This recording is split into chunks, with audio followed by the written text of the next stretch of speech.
It's cherry season, and when I heard that there's a place in Spain that grows 8 million kilos of Picotta cherries every year, I just had to come and see them. So I've come to the Jerte Valley in Extremadura.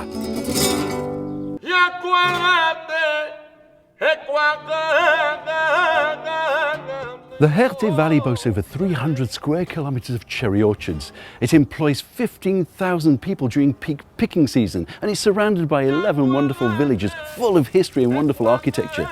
But you know what? The region boasts some wonderful foods. It's got some great chefs and fantastic restaurants. Leading world-renowned chef Tono Perez uses this sensational Picotta cherry in his 2 Michelin star kitchen for diners to savour of an evening.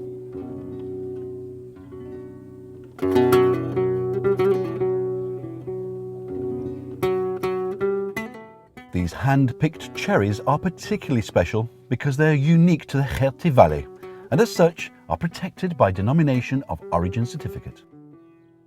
These fruits have been grown naturally and they receive no post-harvest treatment, no chemical sprays or waxes.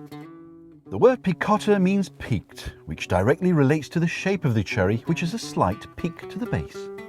Cherries are one of the oldest fruits that date back centuries, in fact to 70 BC. Lucilius, the Roman soldier, brought the cherry tree from the city of Caressus, and the Romans spread it across Europe in 100 AD. The rest, as they say, is history.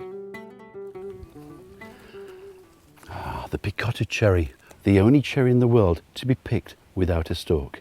That's because most cherries cry when the stalk's removed. The Picotta doesn't.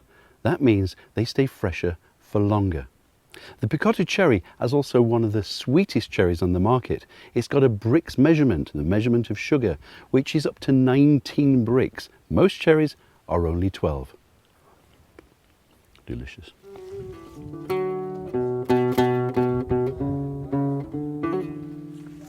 Now, all the Picotta cherries are hand-picked, which is quite a laborious process, but I want to find out what happens to them next.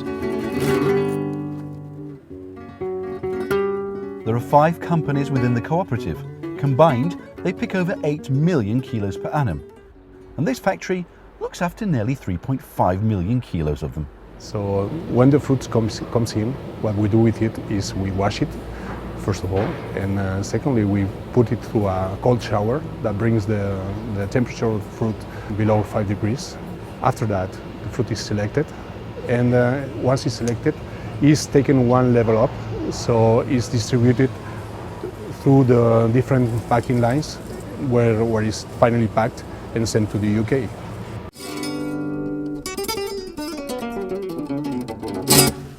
Well, I've got my basket of cherries. It's now 42 degrees, and believe you me, that looks so inviting. But alas, I've got work to do. I'm going to cook you a dish.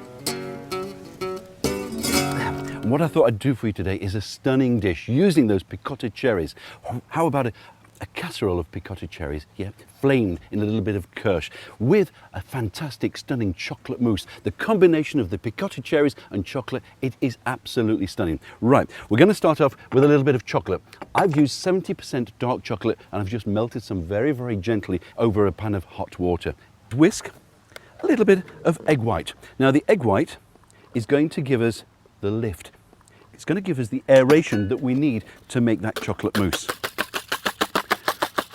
Then we need to take a little bit of icing sugar. This will of course sweeten the dish, but it will also help the egg white to hold up a little bit longer and a little bit firmer. So it's a nice little tip. Wonderful. We can then add a little bit of coffee. Coffee is going to give it a lovely flavour. And mix that together. We're now going to add a little egg yolk. That's going to enrich this lovely chocolate mousse. Just give that a stir. That's what we're looking for. The chocolate mousse is quite simple. All we need to do is take our whipped cream until it holds a peak. That's what we're looking for. Now then, what we need to do is combine these 3 ingredients. It is as simple as that. We're going to take the chocolate, place that into the cream. Then we're going to add the egg white and mix in thoroughly. Now, the rest of the egg white, take a spoon, we carefully place that into the chocolate mousse and fold. Once you have your chocolate mousse, you can then take your serving receptacle, I thought, a beautiful martini glass, and just dollop some of this chocolate into your glass. Once you get to that stage, don't fill it. No, you need to be able to leave a good quarter of that glass clear, because we're going to pour over that wonderful chocolate cherry casserole. In goes the sugar. Place the picotta cherries, pour them into that juice. Listen to the sizzle. That's what we want. And just give that a little shake so the sugar starts to coat the picotta cherries. Bring that back onto heat. And then we've got the kirsch. Place the kirsch very carefully over the top. Watch the flame.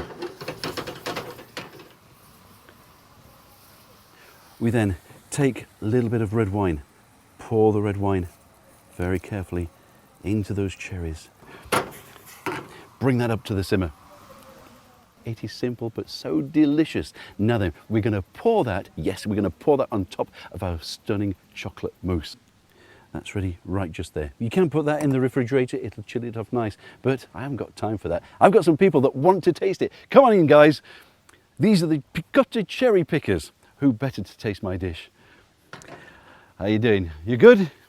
Right, we've got the cherry. This is hot still. Now, that chocolate mousse and those beautiful picotta cherries, place that on the top of the chocolate so that the warm cherries starts to melt that lovely dark chocolate mousse. Doesn't that look absolutely gorgeous? For you guys and for you.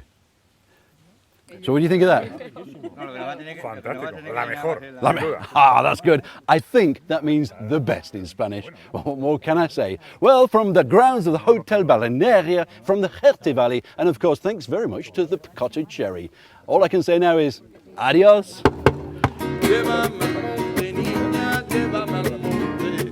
Well, guys, that was a good rehearsal. Now we'll do. Good, thank you. Llévame por la sombra y haciendo hambre pa' la merienda. Dame la fruta del bosque, romero verde, caña en tu lengua. Dame la luz del mar y tu piel de cereza. Quiero matar el gusano